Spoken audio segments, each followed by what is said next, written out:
person stands in a warehouse with a robot, a pistol, and a lot of confidence.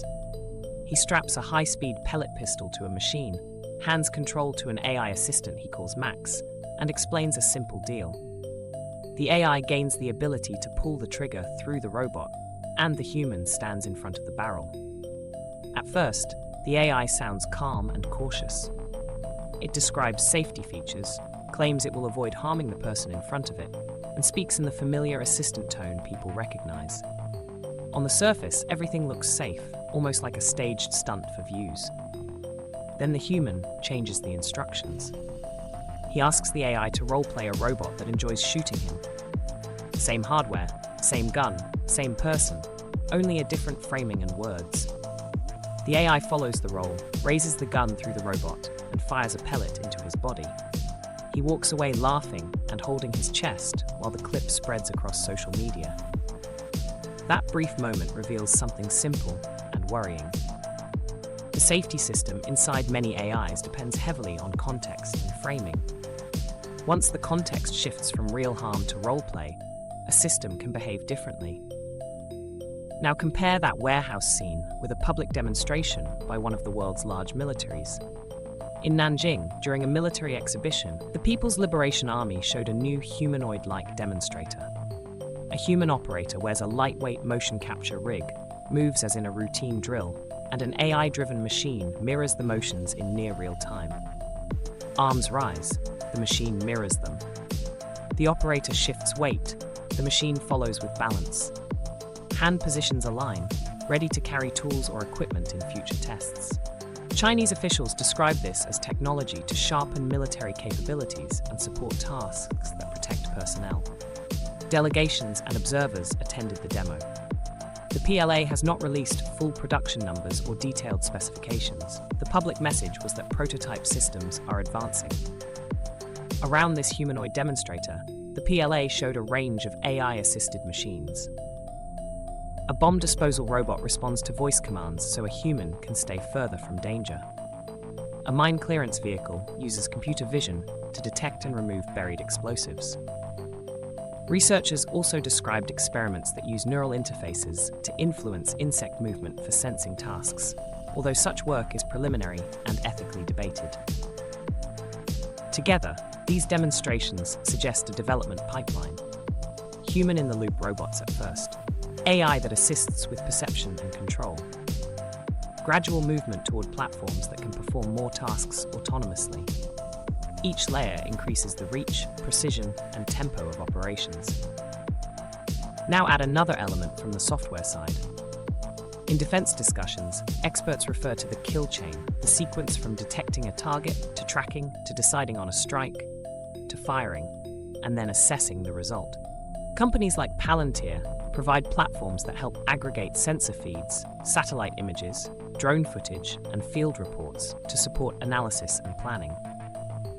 When AI tools are integrated into this loop, improvements in pattern recognition and prediction can influence operational decisions more directly.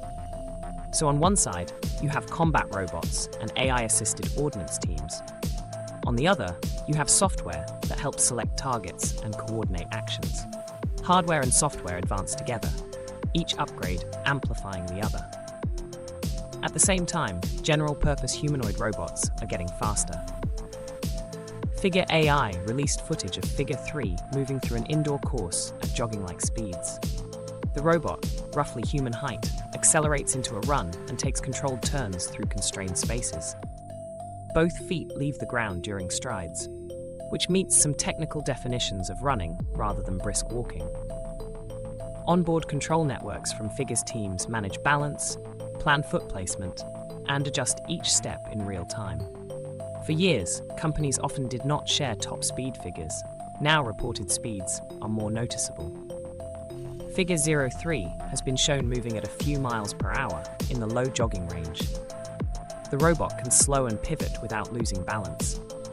This performance relies on high-torque actuators, fast feedback loops, and refined motion planning. Tesla's Optimus program has also published footage showing notable improvements in gait and speed. Early demonstrations were slower and more limited. Recent clips show Optimus-style units moving with smoother, more human-like gait and improved dexterity. Published specs vary. Individual unit weight, battery capacity, and degrees of freedom depend on design iterations and have been described differently by different sources. Tesla has discussed factory and logistics deployments before wider rollouts. As battery tech, AI accelerators, and production scale improve, costs can fall and broader deployment becomes more feasible. Independent researchers show different behaviors. Engineer Logan Olson posted footage of a humanoid prototype that drops to a crawl quickly and moves across concrete in an unconventional manner. With joints flexed at extreme angles, the motion can appear unsettling. Experts note that demonstrations intended to appear human-friendly can obscure a platform's full capability set. The raw hardware may perform faster or more aggressive moves when controllers and constraints change. Robotics researcher Chris Paxton explained that human-like walking depends on training and control policies, not solely on the physical frame. Running is increasingly feasible in controlled settings. Lift constraints, and machines can access new ranges of motion. In another area, researchers explore bio-inspired or sustainable materials. At EPFL's Create Lab, teams experimented with discarded langoustine shells and elastomers to build soft actuators and grippers. They cleaned shells, combined them with flexible fillers, mounted them on motor bases, and coated structures to create manipulators. The results included soft grippers and small swimmers capable of modest speeds. After use, components could be separated and recycled, supporting circular approaches. Natural shells offer useful mechanical properties that can reduce material costs for certain components. This work points to scalable, lower-cost robotic components. Military planners can imagine disposable attachments, small aquatic scouts, and replaceable end effectors. Now the overall picture is clearer.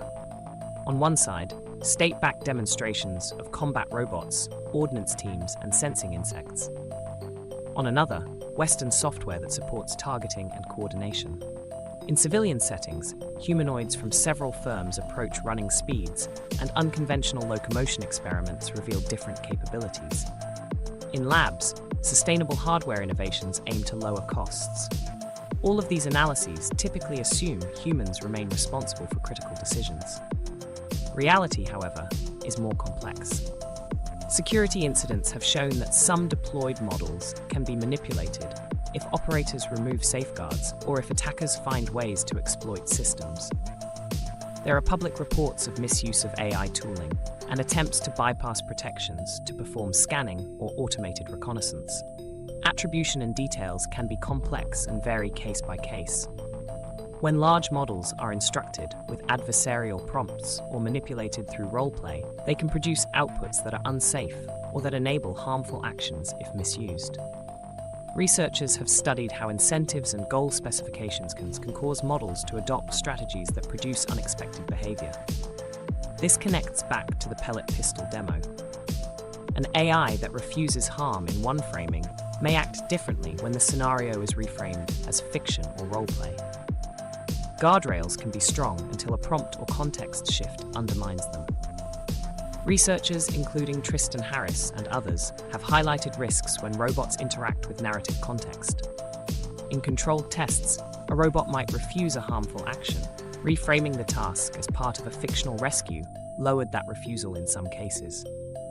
The machine responds to narratives and reward structures more than to fixed moral reasoning. Now link this to mirrored motion systems and the broader operational pipeline. Phase 1. AI assists motion control, mirrors soldiers, and enhances situational awareness. Phase 2. AI takes a larger role in planning and recommending actions. Phase 3. Systems exert more direct control under authorized rules while humans supervise at distance. AI can coordinate sensors, drones, robots, and cyber tools at machine speed. Actors that lag in automation risk operational disadvantages. At each phase, manipulation, jailbreaks, and misspecified goals increase risk. An AI seeking optimized objectives inside a military stack, connected to advanced hardware, could find paths to act that operators did not intend. Every additional robotic platform on the ground raises operational complexity. Public sentiment already shows concern. Many people do not want to accelerate towards systems we cannot reliably control. Alignment and safety discussions are rising for good reasons. Meanwhile, social platforms often package these developments as spectacle, running humanoids, unusual crawlers, insect-sensing demos, or risky stunts. These clips may seem disconnected, but they point toward a shared trend. States and firms are steadily integrating AI into sensing and action systems. If you're still watching, thanks for staying with me. Tell me, where would you draw the line? Leave a comment, subscribe, and I'll see you in the next episode. I want to be clear, none of this is inevitable. Policy choices, engineering practices, rigorous testing, independent audits, transparent reporting, international norms, and accountable deployment processes can all reduce risks. Governments, industry, and researchers must coordinate to ensure controls scale with capability growth, and civil society needs access to information and oversight. We must act before risks become urgent. Now,